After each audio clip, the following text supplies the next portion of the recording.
Fastlane is tomorrow night, yet another WWE pay-per-view event about to hit the screens. This one in particular only has 5 matches announced for the show so far. We might get a few more tonight on SmackDown, but the reasoning behind only 5 matches being announced for this show is the fact that the main event of Fastlane is of course going to be the last man standing match for the World Heavyweight Championship, in which Seth frickin' Rollins faces off against Shinsuke Nakamura, who's been putting up some great character work, some great promos, some great backstage skits, and I can only define this brand new Shinsuke that we're seeing on WWE as a brand new form. I love Dragon Ball Z, so I'm just gonna call it's a new form. He transformed into this menace, this villain that is now targeting Seth freaking Rollins, trying to play mind games, attacking his weak spots. Shinsuke Nakamura over the past 6 to 8, maybe 10 weeks has been doing everything he can, and creative, gotta give him props on that. They've been doing everything that they can to really make Shinsuke Nakamura a threat to the World Championship, a credible threat to the World Championship. Because on the last pay-per-view, I said it on the preview. I said that this was going to be a one and done. Seth freaking Rollins was going to retain over Shinsuke Nakamura, and he was going to move on. And that was based on the fact that Shinsuke Nakamura, prior to attacking Seth freaking Rollins and challenging him for the World Heavyweight Championship, Nakamura hadn't done anything on Monday Night Raw to actually credit himself as a threat to the world title. But now, every time we see him on the screen, every time we see him in the ring, every time they confront each other, and that's also got to give props to Seth freaking Rollins right then and there too, because they've managed to build this animosity amongst themselves to the point that wrestling fans, both hardcore and casual, are invested in this feud. They are invested in this rivalry. So again, and this is a big win for WWE, because this is normally, Fastlane. I'm forgetting the last pay-per-view's name. I can't remember it. But normally these pay-per-view events are throwaways. They don't really matter. They're just transitional to get to the big ones. We're about to hit Crown Jewel, Survivor Series, and then the Royal Rumble in January. So we're about to start revving up into WrestleMania season. So this is just stand by. But can Shinsuke Nakamura beat Seth freaking Rollins for the World Heavyweight Championship? And I gotta say that this right here, based on what I've been seeing off of Nakamura, his character work, the storyline that they're telling, the story that they're telling, I wouldn't be surprised if they pull the trigger and have Nakamura finally become a world champion in WWE. I would not be surprised at all. The only thing that makes me give my current prediction, which is Seth freaking Rollins is going to retain, is that there's not a strong babyface on Monday Night Raw other than Cody Rhodes that can challenge and can keep Nakamura's reign relevant. And I also don't want just Nakamura to have a 3-week, 4-week title reign. If that's going to be the case, just keep the title on Rollins for now. But I'm predicting Seth freaking Rollins wins this match by the skin of his teeth, and maybe, just maybe, we have Damian Priest cashing in his Mr. Money in the Bank briefcase, Senior Money in the Bank briefcase, because again, this is a last man standing match, and Nakamura knows exactly what weak points to attack the champion. And Rollins is going to win by the skin of his teeth, and out comes Priest, Judgment Day, beats him down, gets the world title, and like I said, it's a fall. Transitional period for WWE is a perfect time to put a championship of the caliber of the world title on a guy like Damian Priest, who again, at some point in the future is going to be a top main event player in WWE, but he is not ready for WrestleMania just yet.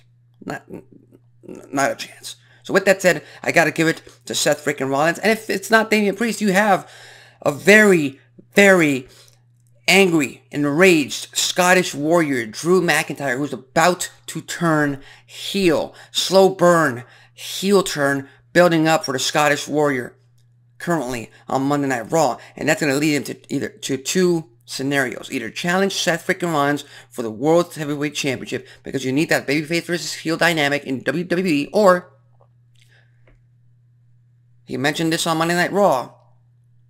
A little callback, a little mocking of the American Nightmare, Cody Rhodes, and what do we want to talk about. So those are his two future targets in terms of McIntyre. And with that said, that leads us into the undisputed WWE Tag Team Championship match, in which the unlikely team of Cody Rhodes and main event Jey Uso challenge current champions Finn Balor and Damian Priest for the titles.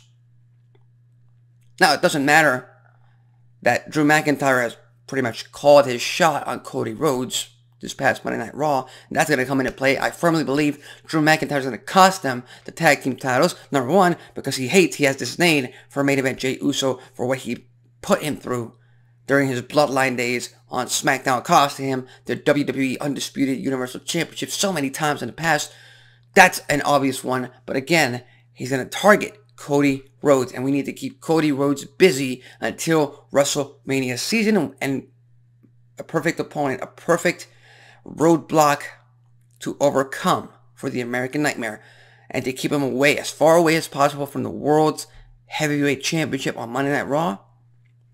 Drew McIntyre. Drew McIntyre right then and there. And then the Judgment Day, Finn Balor, Damian Priest, they keep their titles, they keep their momentum, they keep their heat, and they pretty much, for the most part, have a night off. They, quote unquote, obviously. They don't have to work as hard to beat this main event tag team that is Cody Rhodes and Jey Uso, which keeps Damian Priest fresh to cash in during the main event of Fastlane. Again, I'm just spitballing here. I'm just throwing scenarios that could happen tomorrow night on Fastlane. Will they actually happen? I don't know.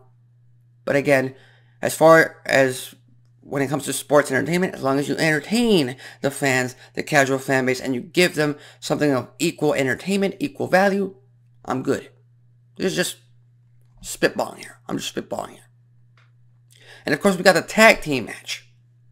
John Cena and his partner, L.A. Knight, face off against Solo Sikoa and Jimmy Uso. In a tag team match, Paul Heyman's going to be in the corner.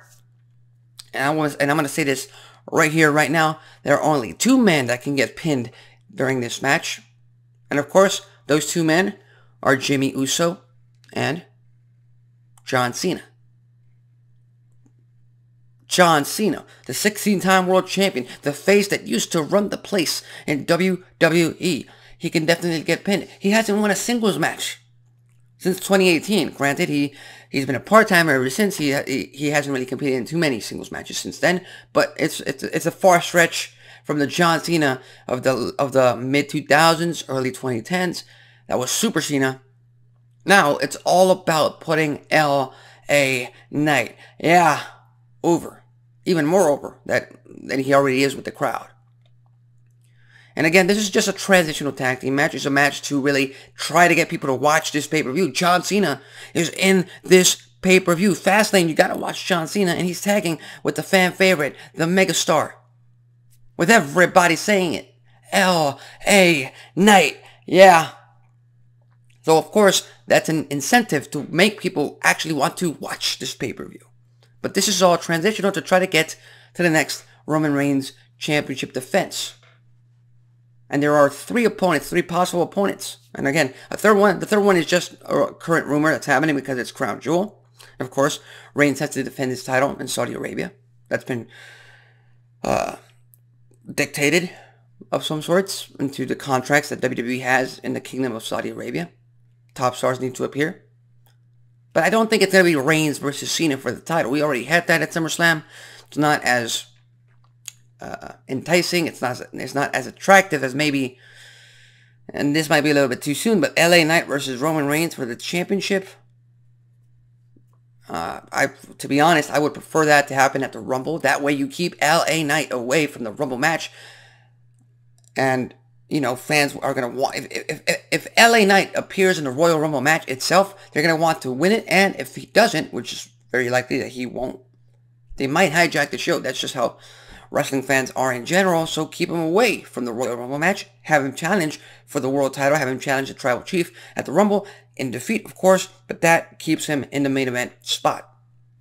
And my whole what do you call it? Let's see. I'm at a loss for words here, but my prime opponent for Roman Reigns, no, it's not Logan Paul, is of course the return of the phenomenal one, AJ Styles. Once again, returning to Saudi Arabia, and once again he's going to challenge for a world title in Saudi Arabia. He suffered a defeat to Seth freaking Rollins in May. Can he defeat the Tribal Chief at Crown Jewel in November? That's the match I want to see. Reigns hasn't faced off against AJ Styles. He hasn't faced off against Bobby Lashley, LA Knight. He has a ton of opponents that he has yet to face in his current historic run. Pit him against these opponents.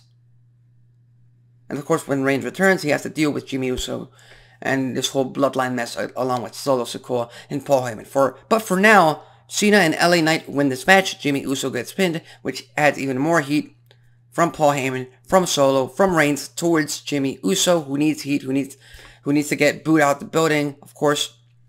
And that loss is just going to make the fans want to boo him even more. And then we got the triple threat match for the Women's Championship. Io Sky versus Asuka versus Charlotte Flair. And make no mistake about it, at some point in the very, very near future, Charlotte Flair is once again going to become Women's Champion. She might beat Asuka for the title. Asuka might win the title at Fastlane and then beat Asuka for the title. She might beat Io Sky at Fastlane and become Women's Champion. But WWE is building on SmackDown, is building towards Flair versus Belair at WrestleMania 40 in Philadelphia. That is the main event Women's World Championship title feud that they want for the grandest stage of them all. Not only because of the names involved in that match, but because of the caliber of match that they're going to deliver on the show of shows. And Io Sky has done a pretty decent, good job with the women's title. Nothing against her. But much like Damian Priest, Io Sky is not currently character-wise, story-wise, fanbase-wise ready for a WrestleMania main event women's title match. She's not. She might get there in the future, and for all intents and purposes, her in-ring prowess, her in-ring skills do give her chances of main eventing WrestleMania. Again, but WWE doesn't really just rely on that. They rely on character, they rely on story. Io Sky's not quite there.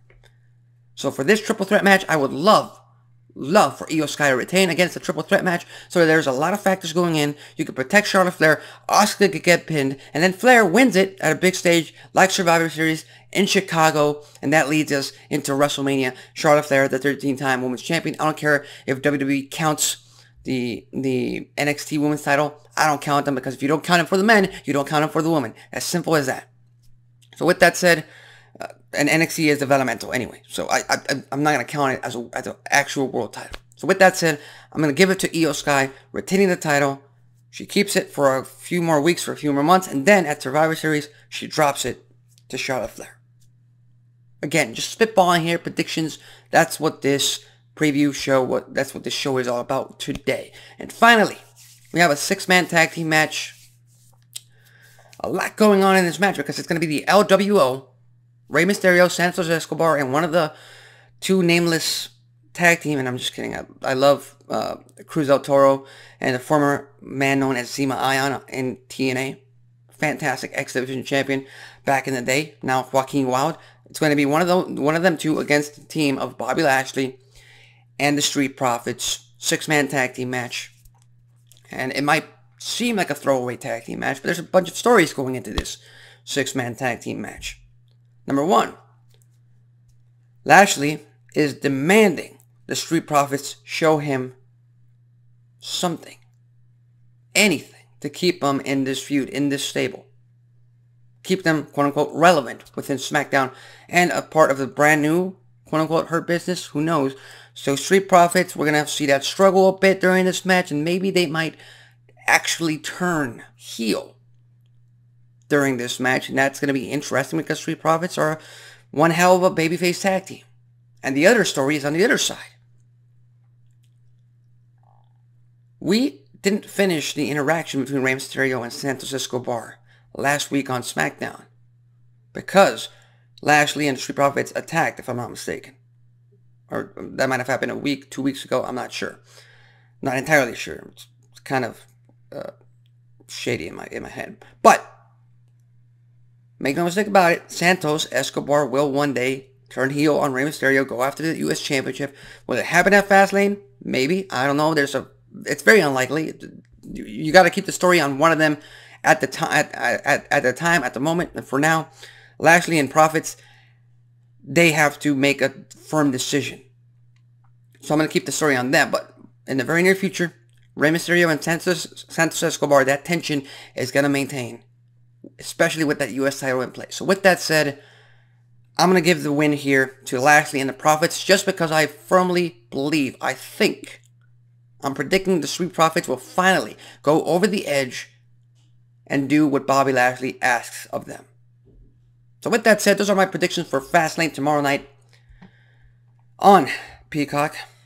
And of course, we got SmackDown tonight. We got Rampage on TBS, so make sure you tune into those shows today. It's a fantastic wrestling weekend, of course, every single time. So with that said, I'm Alexis Carrillo. This has been Wrestling Talk. Leave your thoughts and predictions on the comment section below for Fastlane tomorrow night. And with that said, I'll see you next time.